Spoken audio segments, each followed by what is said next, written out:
I use she, her pronouns. I'm currently based, um, but I am fairly involved in the Japanese American community, do co-chair of a committee in City for Solidarity, and I'm also National Youth Chairperson of the JCL. So I'm very honored to be moderating today's panel.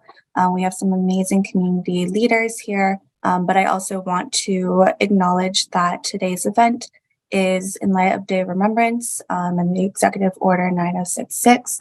So JAMP wanted to have a lot of events with the theme focusing on solidarity through action to remember the legacy of Executive Order 9066 and the Civil Liberties Act of 1988 through solidarity and advocacy, featuring groups and folks who are actively working for justice today. So our three panelists, who are all descendants of camp survivors, are working on the front lines today. They're protecting 3 historical American World War II confinement sites and concentration camps. They're leaders in the JA community, or Japanese American community, who have been actively working on restorative justice for decades. And collectively, they represent over 100 years of service to the community. So it's my honor to introduce them all with a quick, but it doesn't live up to the legacy that they're all building. So firstly, we have Barbara Takei, who is a Detroit-born Sansei, whose introduction to the Asian American movement in the late 60s was Grace Lee Boggs and the Detroit Asian Political Alliance. For the past 2 decades, she has served as an officer on the nonprofit Tule Lake Committee and devoted herself to preserving Tule Lake as the site of Japanese American civil rights resistance. Our other panelist we have is Nancy Ukai, who is a Sansei whose family members were incarcerated at Tanforan and Topaz. She is the project director of the website 50 Objects/Stories of the American Japanese Incarceration, which is a National Park Service JACS grant project. She has helped lead a successful social media protest against the Roigo auction of the Eaton collection of camp artifacts in 2015, and is researching their provenance as an advisor to the Japanese American National Museum. And then our third panelist is Robyn Achilles, who is the executive director for Friends of Minidoka, which is the nonprofit philanthropic partner for Minidoka National Historical Site, a unit of the National Park Service. Prior to her role with Friends of Minidoka, Robyn worked in philanthropy at the community library in Ketchum, Idaho, where she assisted the $12 million Renew Your Library Capital campaign, managed National Endowment for the Arts and National Endowment for the Humanities grants, and helped lead the planning and implementation of a multifaceted community-led program centered around Minidoka National Historical Site. So we have some amazing panelists, as you can see, and I will give the mic to Barbara Takei, who's going to touch upon her work with Tule Lake first. Well, thank you very much, Mika, for the kind introduction, and also to the Japanese American Memorial Pilgrimage Program for inviting me to talk about Tule Lake. I guess, we can leave that up. People can take a look at the map of, this is an aerial map of Tule Lake that was taken after segregation. But Tule Lake is located within a vast 5,000 square mile ancestral homeland of the Pascanwa, the Kokiwa, and the Gambatwa. These are tribal bands that are known as the Modoc tribe. The Army removed them, and then the Bureau of Reclamation created a white homesteader settlement in the Tule Lake region. In 1942, Tule Lake was just one among 10 concentration camps, and then came the infamous loyalty questionnaire, refusing to answer it, giving wrong answers.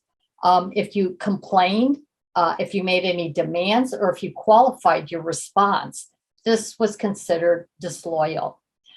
It was a very capriciously applied tool, and it resulted in over 10% of the imprisoned Japanese American population to be defined as disloyal and to be segregated to Tule Lake, which Tule Lake became a maximum security prison that was used to punish people who spoke out against their incarceration. Through the lens of racism and propaganda, civil rights activism became disloyalty and pro-Japan fanaticism. The activists in the camp were targeted, which of course created even more resistance. And camp authorities responded by building prisons within the prison. Tule Lake was the only camp with 2 stockades. The WRA then added a citizen isolation camp in Tule Lake because Moab and Loop, which were the other 2 isolation camps, didn't have the space to handle all of Tule Lake's protesters. Tule Lake's iconic jail, built in 1945, had its only use in a Department of Justice plan to denationalize troublemaking Nisei and to deport them. It's taken a long time for our traumatized community to recognize that protest against injustice is not disloyalty. Protesting while you're incarcerated, guarded by armed soldiers, Manzanar people had a term, they called it baka guts. Baka, means crazy, stupid, right? This was crazy courage to protest while incarcerated. So tragically, this lingering government propaganda and community stigma demonized dissent and buried our civil rights stories. So 20 years ago, the Tule Lake Committee decided to lift up Tule Lake's stories of resistance and to recognize Tule Lake's dissidents and to honor the moral and political courage that it takes to speak out against injustice. So you're looking here at the slide of the Tule Lake concentration camp. Do you see the little, at the top left, this is the National Monument, that little tiny 37-acre piece. Compare this with the size of the airfield, which is more in the center. It covers 2/3 of the barracks area. The airfield is where you see all the barracks. This is the sacred place where 27,000 Japanese Americans lived and where 331 men, women, and children died from illness, from inadequate medical care, from squalid and unsanitary housing. Depression and despair was another source of loss of life. And this is where our government decided to put an airfield. So this is kind of a picture of the site flipped around. You can see again, there's this green area to the left, in left center. That again is the 37-acre National Monument. The airfield takes up, that's the barracks area. So the barracks area is the area where people lived. This is where descendants and survivors want to walk. This is the place you want to go to remember, to reflect, to grieve, and to feel the ghosts all around. I mean, when you go to the site, you want to stand, that's where you want to stand. But we can't, because the places where our families lived and died are off limits, because crop dusting airplanes are buzzing around and preventing our access. So you wonder, why is there an airfield in the middle of the concentration camp site? The Department of Interior owned the concentration camp land. And in the era of Jim Crow racism, they treated the site like surplus property. Interior gave 359 acres of the concentration camp site to the white homesteader community. And to prepare the airfield, homesteaders bulldozed the cemetery, and they used the earth to fill the grid of ditches covering the concentration camp site. You could see, all of the barracks were surrounded by by ditches for drainage. And the cemetery site is down there where you see the book cover says Tule Lake. Well, the cemetery was down in that corner. So, you know, it's continuing trauma. The airfield operator wants to expand the runway, add more hangars, and build a massive 3-mile-long, 8-foot-high fence topped with barbed wire. The expansion would erase and destroy the site. So this is why, since 2014, the Tule Lake Committee has filed 6 lawsuits. Had we not litigated, today this rare social justice site would be desecrated and fenced off. It would be a crushing reminder that the struggle to remedy the wrongs of the past didn't prevent erasure of the historic site. So that is why we have been fighting. I wanted to acknowledge the social justice warriors who are helping us protect the site. So Janet Eidsness and Tom King are our cultural resource specialists who, for more than a decade, worked on our behalf pro bono. And they have helped guide the Tule Lake Committee through a very complex historic, cultural, archaeological, and environmental review to help protect Tule Lake. So I just really want to give a big shout out to Janet Eidsness to thank her for her intellect, her persistence, and her big heart. She has been a treasure. We're also so grateful to have an amazing, dedicated team of civil rights lawyers, Mark Marin, Toso Himmel, and Tule Lake descendant Paul Masahara.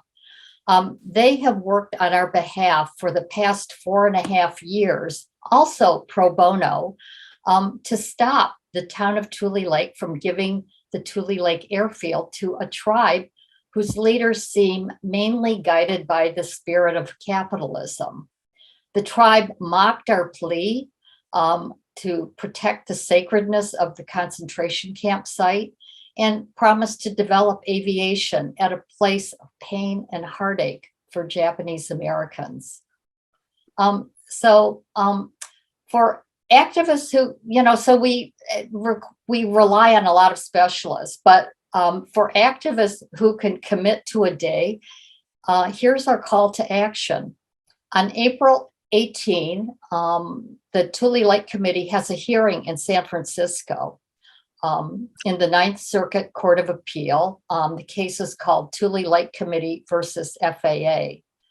And the issue that we're arguing in court is, do Japanese Americans have the legal right to be heard and to challenge the city of Tule Lake's giving away the concentration camp site to an entity that promises to destroy it? The lower court judge said we don't have the right to be heard. So this is why we're appealing the case. If you can attend the hearing and help us show the panel of judges that this case has powerful meaning and significance to our community, that would be really so much appreciated.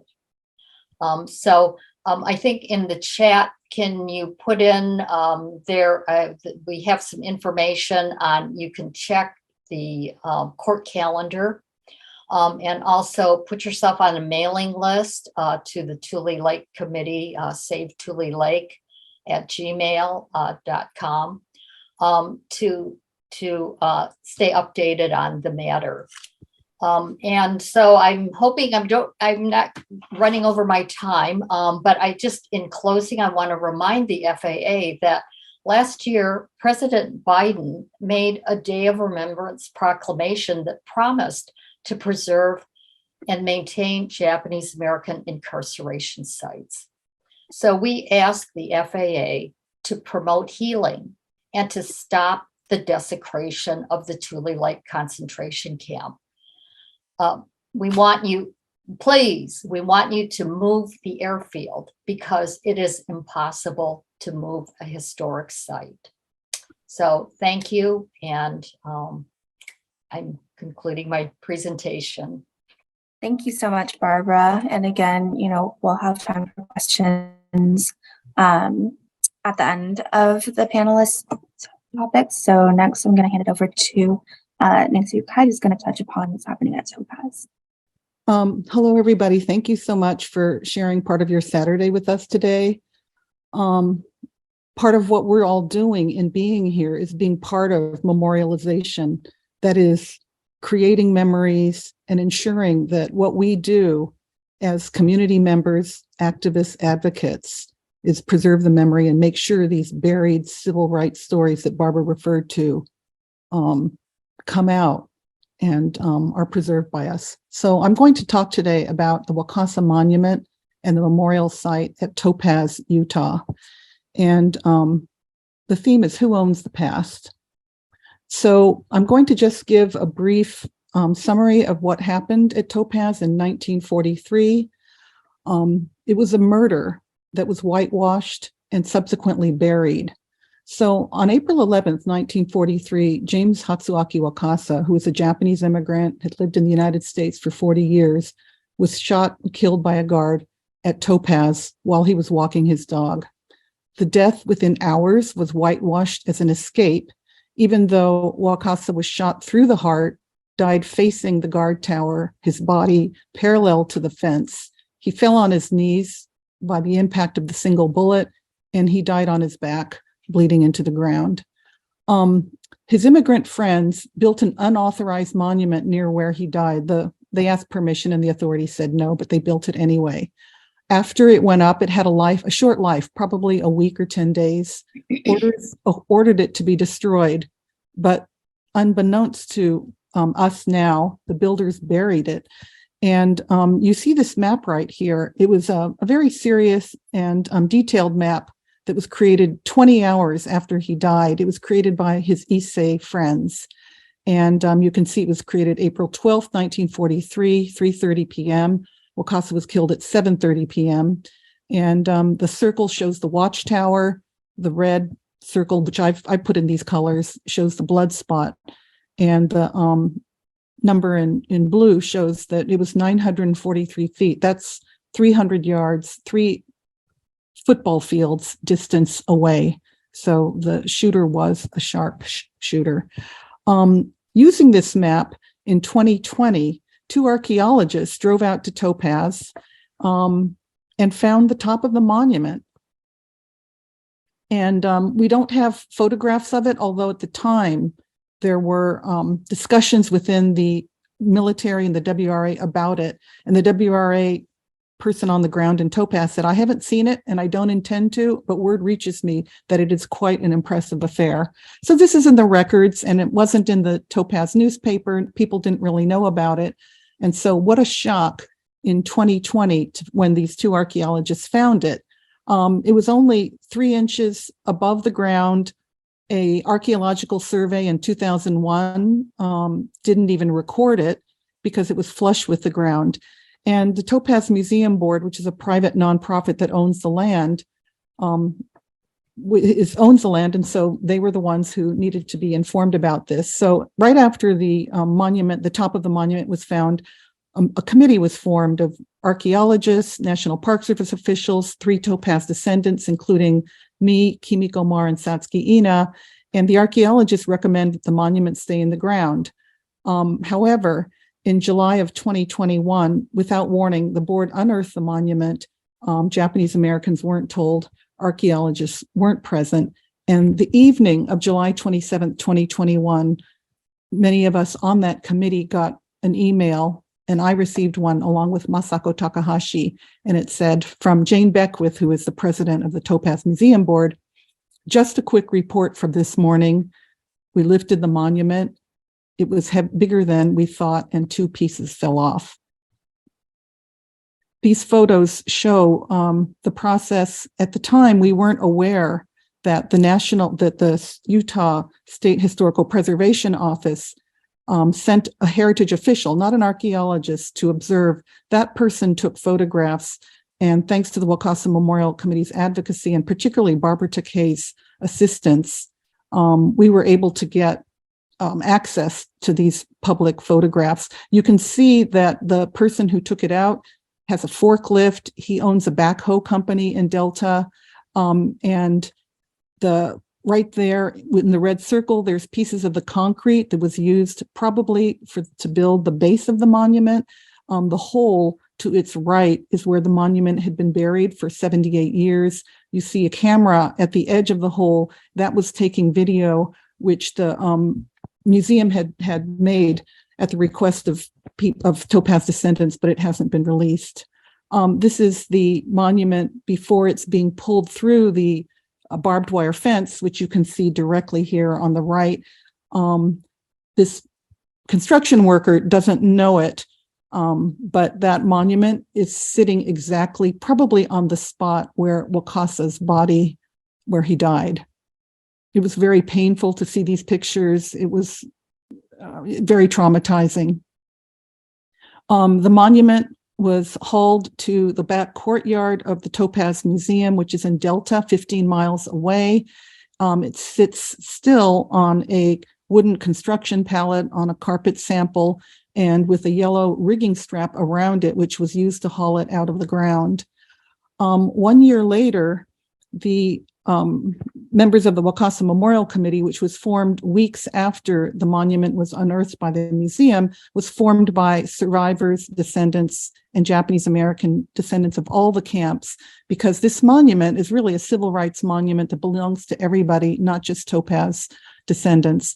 Anyway, we went there, and the monument site had not been touched. The circle shows where the monument had been dug out, and the artifacts, the cement that I'd shown you earlier was still there. And the X marks the spot where Mr. Wakasa would have died. And somebody who was born at Topaz the day after Mr. Wakasa was shot on April 11th, 1943, this person was born April 12th, said, look, we were standing at the fence, and she said, the way it's neglected and mistreated, it feels like us.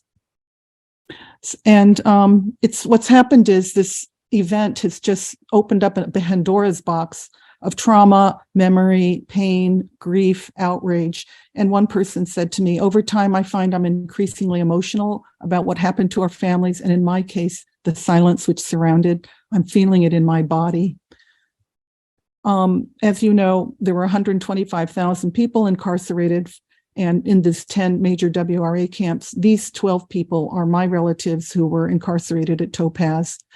So what we're doing is trying to negotiate with the Topaz Museum Board, that is the Wakasa Memorial Committee, and trying to make sure that Japanese American voices are centered in future treatment and discussion of the monument and the memorial site, which of course at one time were one thing and now they're separated. We're making progress. The Wakasa Committee is meeting with the Topaz Museum Board, the Utah State Historical Preservation Office, the archaeologists, and the National Park Service in meetings.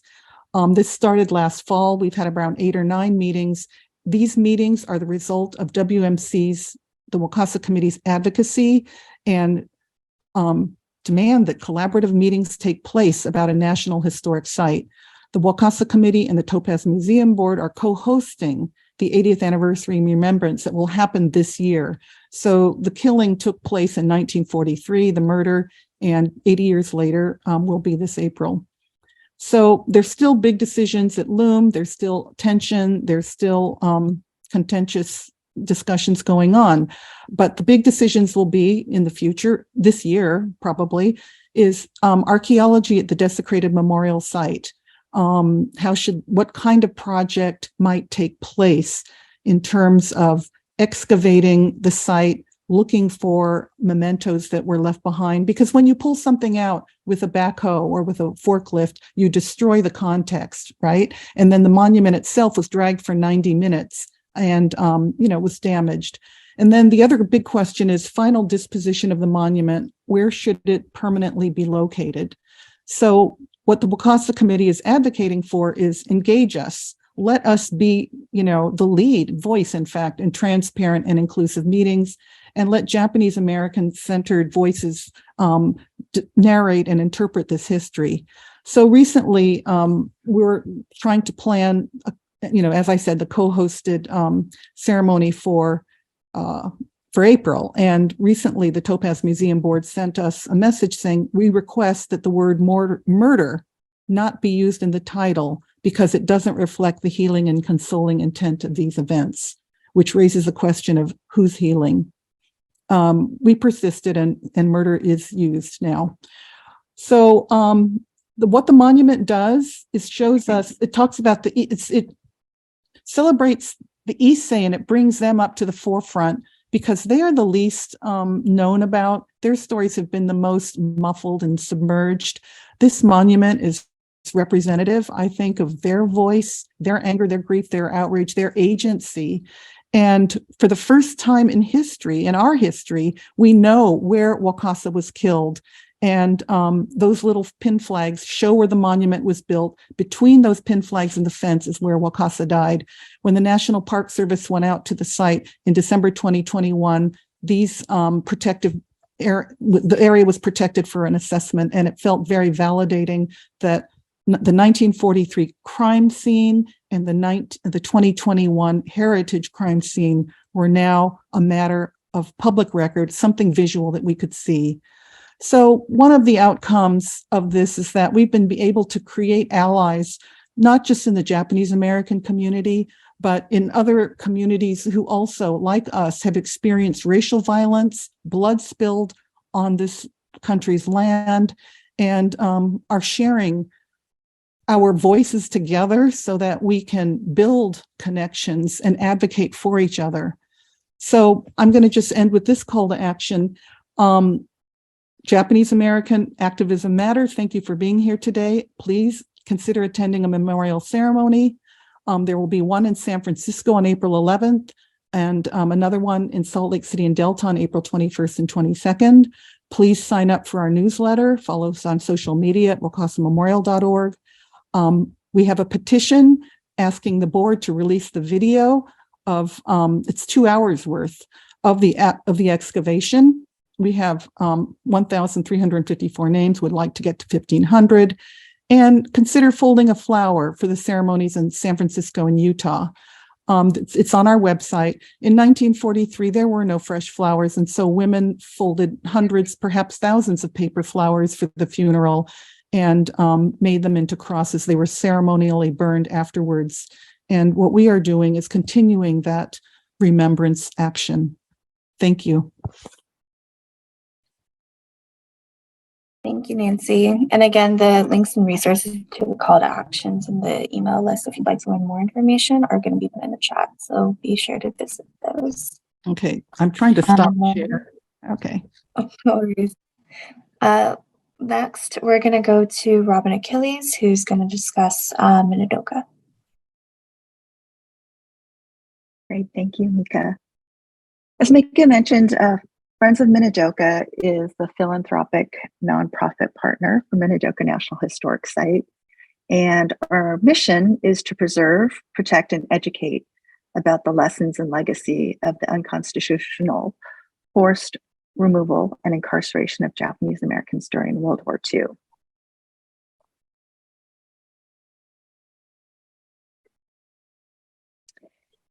One of our major fights right now is the protection of Minidoka National Historic Site from a proposal to site a massive wind project on public land next to the site.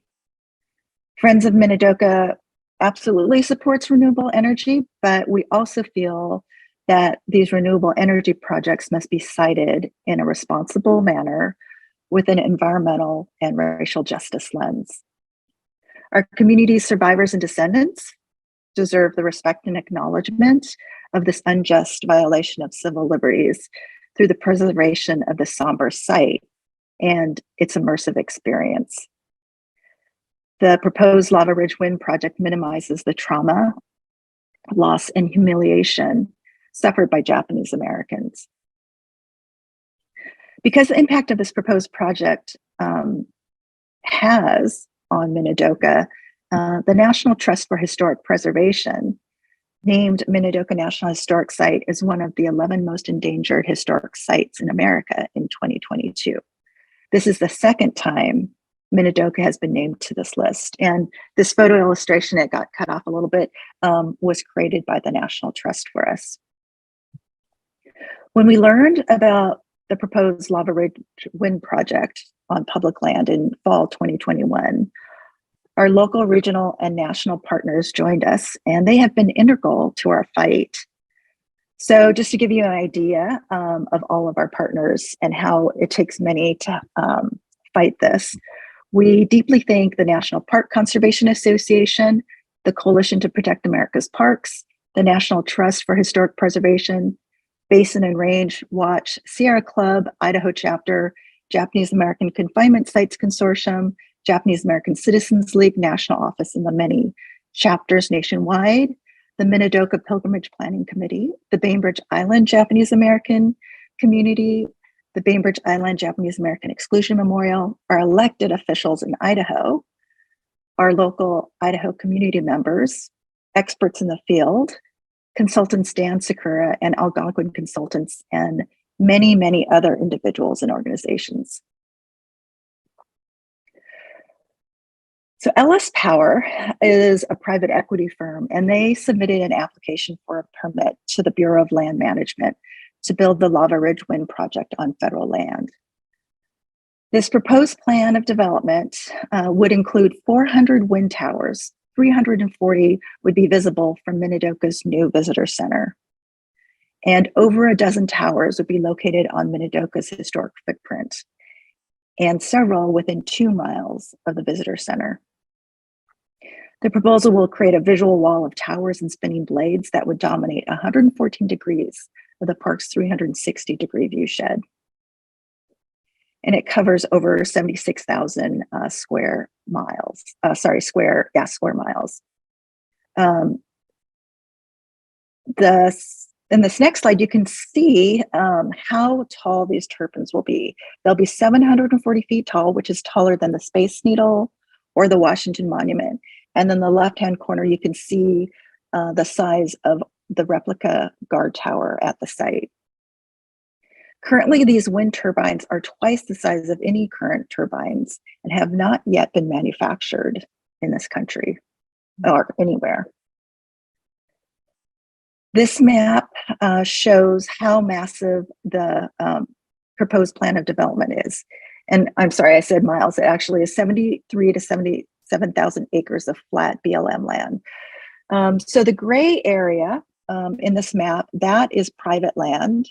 The yellow area is Bureau of Land Management land. And so Minidoka National Historic Site is it's shown about a third way through from the left.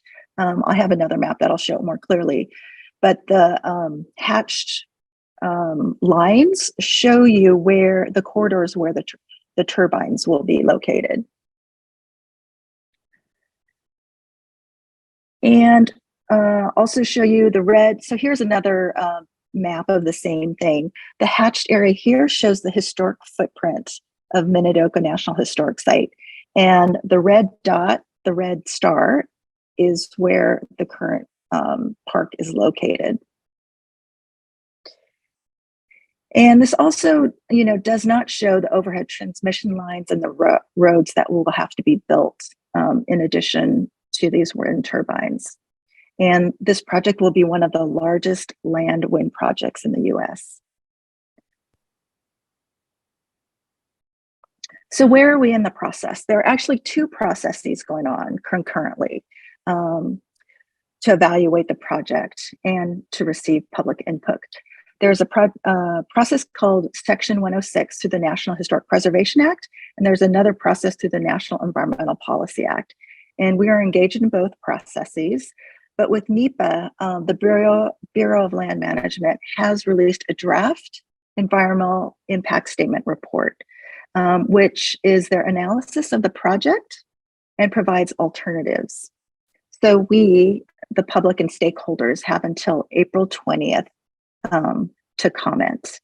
They actually extended the comment period by 30 days from March 21st to April 30th, thanks to all of you who requested that extension. So our concerns about the draft environmental impact statement, even though it has alternatives, those alternatives still impact the viewshed of Minidoka National Historic Site and this solemn and immersive experience. So it fails, again, to adequately protect the significance of the land surrounding Minidoka as a place for reflection and healing. It fails to recognize the importance of what happened there, the cultural landscape and the historic nature of the land. And also, fails to protect the viewshed, as I mentioned. So what we can all do next, we are, again, I mentioned we're in that comment period. We need people to submit comments to the BLM with your concerns about this project and how it impacts Minidoka. You can do it in a couple ways. You could email. We'll go over that a little bit more.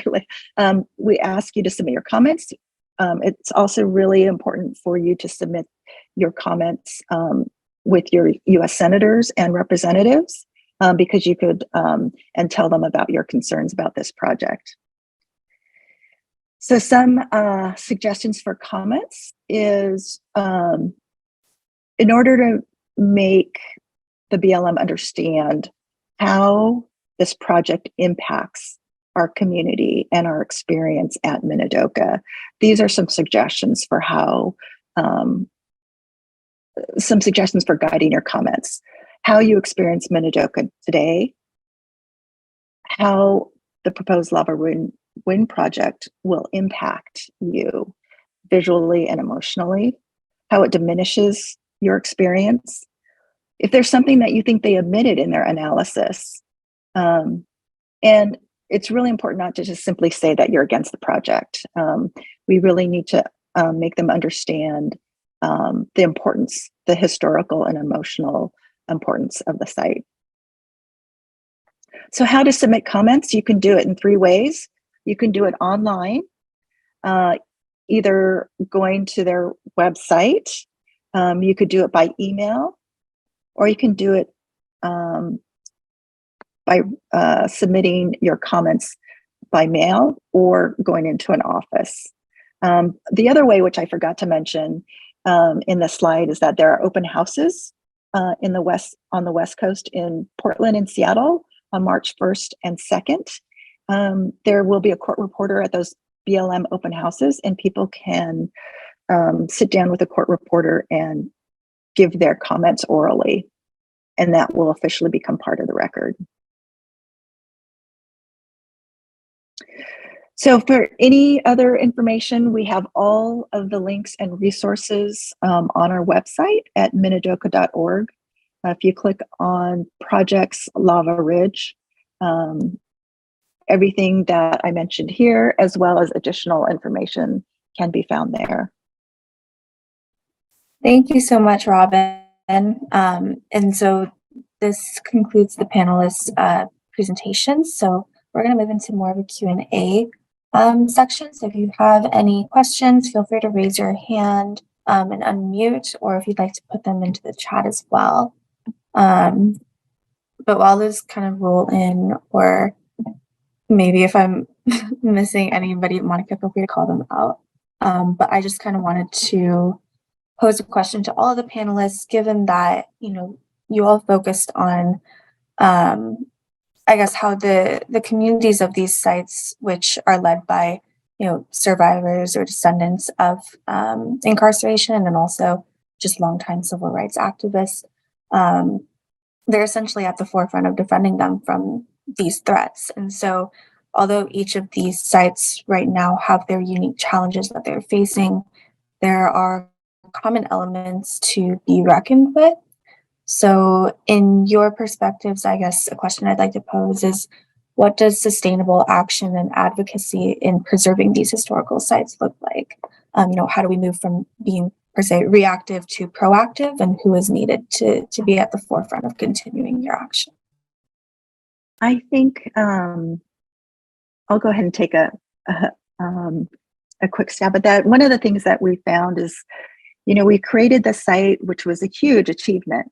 And then the issue is we kind of forgot about that surrounding land. We forget that even if it's public land, it still needs to create layers and still for our sites in order to maintain that somber and reflective and immersive experience.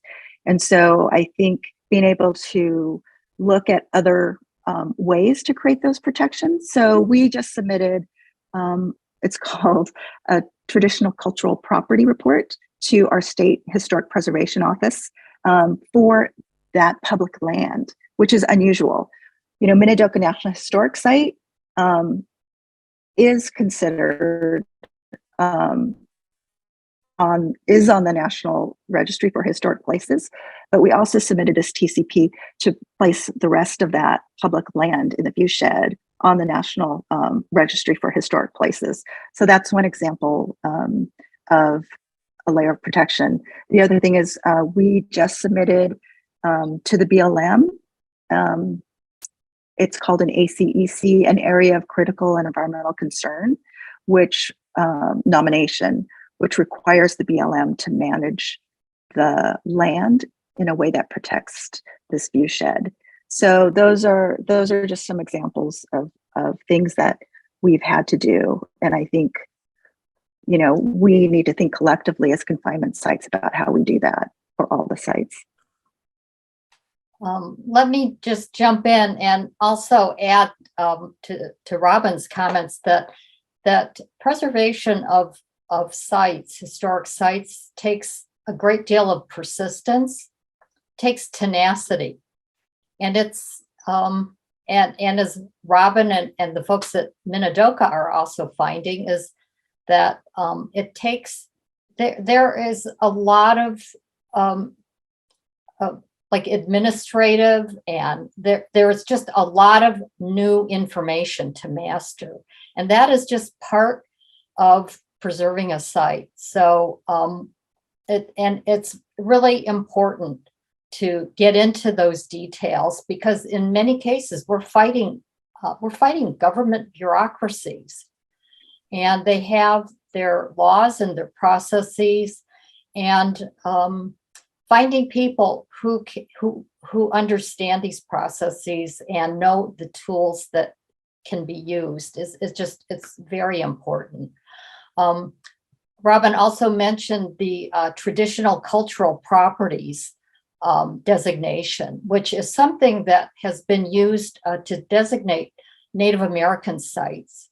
And Tom King, who has helped Tule Lake for the last decade, has been a big proponent of the traditional cultural properties, which gives Japanese Americans a emotional, spiritual connection. It acknowledges that connection that we have to a site.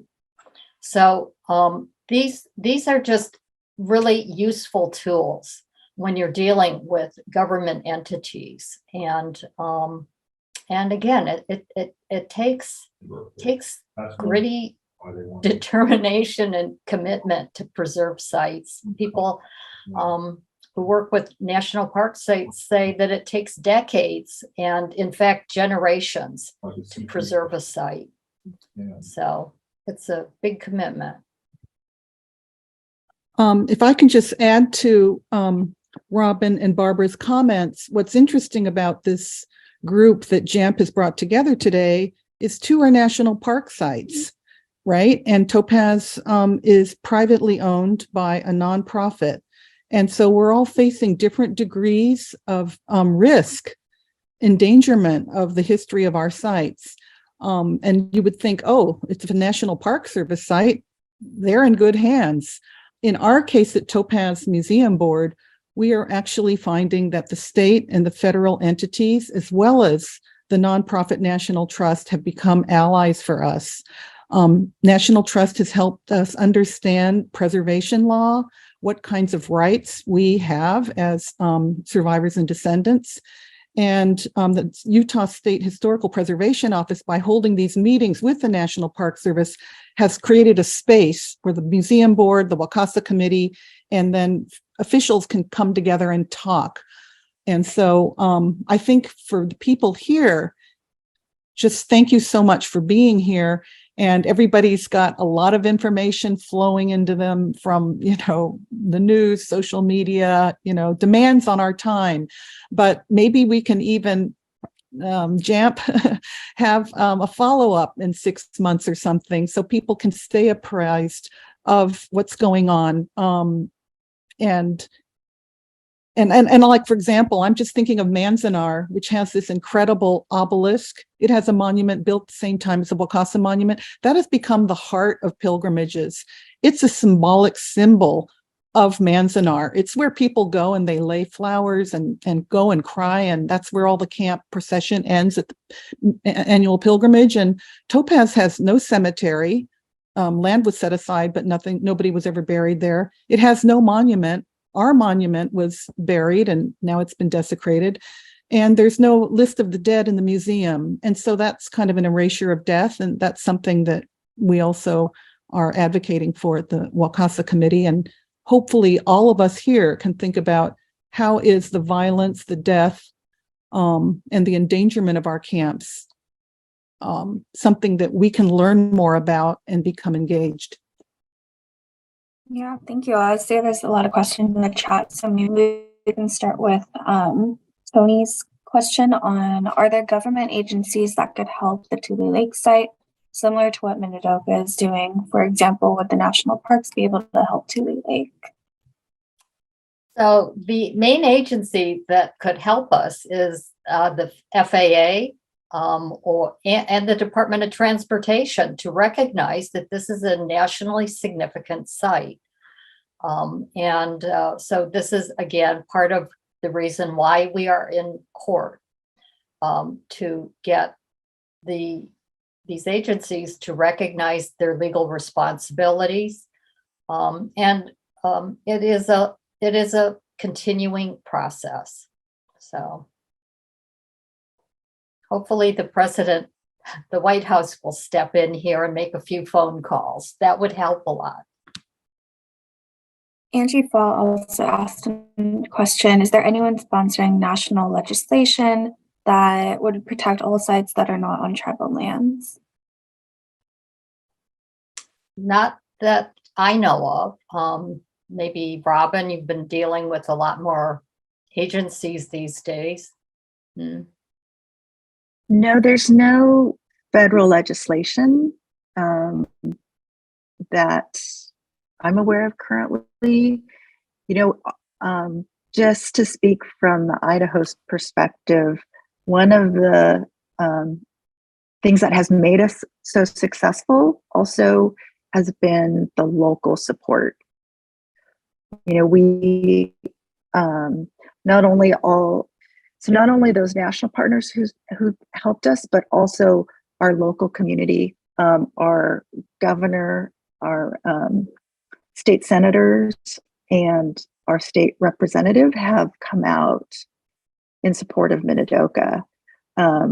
So that's been incredibly helpful. And also, we have a coalition that was started by one of our board members locally around Minidoka, and which has brought together all the different local partners who are opposed to the project. So we have people like ranchers and farmers, ATV people, wildlife, aviation, who've all come together. And in the reality, in Idaho, there's very few, as you know, very few Japanese Americans. So it's really that group and the local community that has moved this for us, because they're the constituents in Idaho. And then maybe just a couple more questions in light of time, but Phoebe asked, what advice would you give to others about dealing with white gatekeeping at these sites? I'll jump in. I feel, for example, Japanese American Memorial Pilgrimages does an amazing job in bringing us together and highlighting these issues. I mean, I would just subscribe to as many blogs and sites and just keep yourself informed, and go to a pilgrimage now that things are opening up again. Pilgrimages are beginning to happen, and there's nothing like meeting people face to face and developing a commitment, meeting people whose stories you'll never forget. So that's another option. And I sure wish that other people on this meeting would contribute their wisdom. Thank you, Nancy. Sorry, we also had another question. What are some of the key takeaways to establish agency and a place at the table? And that'll be our last question. So if anybody wants to chime in on that. Well, here we are. So the Tule Lake Committee is in federal court and appealing a lower court judge's decision that basically denied us any voice in the transfer of the Tule Lake airfield property to an entity that promises to develop it. So, being in federal court, federal appeal is a big deal. And sometimes that's what you got to do. The administrative route doesn't work. Meeting with people hasn't worked. So that's why you end up in court. So again, we're hoping that we'll have Japanese Americans showing up at this appellate court argument to show the judges that it'll be a 3-judge panel, and to show the judges that this affects a whole community of people whose voices are being denied. We're being shut out. So if you live in the Bay Area, set aside some time to just sit there. The calendar, we're not sure exactly the order of cases. Things might change at the last minute. So that's why it's a good idea to check the calendar. But it's April 18th at the Federal Appeals Court in San Francisco. It's over on 7th Street. Should we bring signs? I don't know if signs is a good idea in the courtroom. I don't even know if they would permit that, right? But, not giant sudo. right. And I just wonder if JAMP can maybe send out or put on the YouTube just a summary of the kinds of things we can do, because a lot of information has come out. It's kind of overwhelming. Maybe we can all. Yeah, I think maybe the confinement site consortium would be a good medium for like a monthly newsletter to let each site report what they're doing and what their needs are, because otherwise we just kind of hear about each other's plight just through word of mouth. But if there was a regular newsletter, and I think the confinement site consortium would be a good method. But I think there has to be somebody at the consortium that would be the lead on that, and to whom all the sites could send information to. I think Mia is the point person there, isn't she, Julie? Mia, I think that's in transition right now, but that's an excellent idea. And so we should definitely bring that up to the Confinement Sites Consortium. right? Because like Barbara mentions all the lawyers and pro bono people that she's used. Robyn's mentioned the agencies that they've had to go through, and everybody has a piece of help that could be used by each other. I agree. I mean, maybe that could be a great, I was going to say that could be a potential conference topic, or ways that we could learn from one another. Because, and the other thing is that it feels like we have to create the expertise. Each of us have created our own expertise and had to go.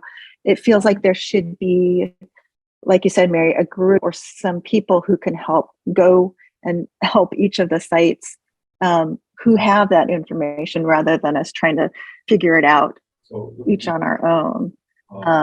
At least that's what I'm feeling after this year's experience. But the other thing going back to that question about agency and how do we get a seat at the table, I did mention that working with our local Idaho community has really turned the corner for us. But I also think our Japanese American community made a huge difference in the beginning. Like everybody mobilized, they sent scoping letters and comments early on. The JACL national office was incredibly helpful. So I think we have, I think the more that people participate and can help, don't let the fight as it continues on to kind of wane. We need to continue to be engaged and submit those comments because it is exhausting. Like Barbara said, it's a way to wear you down through this entire process, and we can't allow that to happen. It's really keeping our eye on the prize, right? It's a long haul. Yeah. Definitely. Well, I know we're up on the hour, so firstly, can we just get a huge virtual round of applause for our panelists today? Just to thank them for, sharing their work with us and for all the time and effort you're putting in. And then I also wanted to thank everybody for coming out to today's event. It's great to have a great audience. And again, if you're interested in learning more about what the work they're doing is, or joining their mail list, and joining the call to actions, please join or look at the resources that were put into the chat. Additionally, this panel is one of 2 that's happening today and one of 3 DOR events that JAMP is putting on. So there's another panel tonight or later today, 2 p.m. Hawaii time, 4 p.m. Pacific time, and 7 p.m. Eastern time. That will be live streamed on YouTube, and that will focus on updates on Red Hill. And then tomorrow there's a panel on Zoom that will focus on highlighting organizational work in the community, specifically touching upon solidarity and allyship. And that will be at 11 a.m. Hawaii time, 1 p.m. Pacific time, and 4 p.m. Eastern time. So I think we can put the links in the chat. Monica's adding those if you'd like to register. But again, huge thank you to everyone for attending today. And hope you all have a great rest of your Saturdays.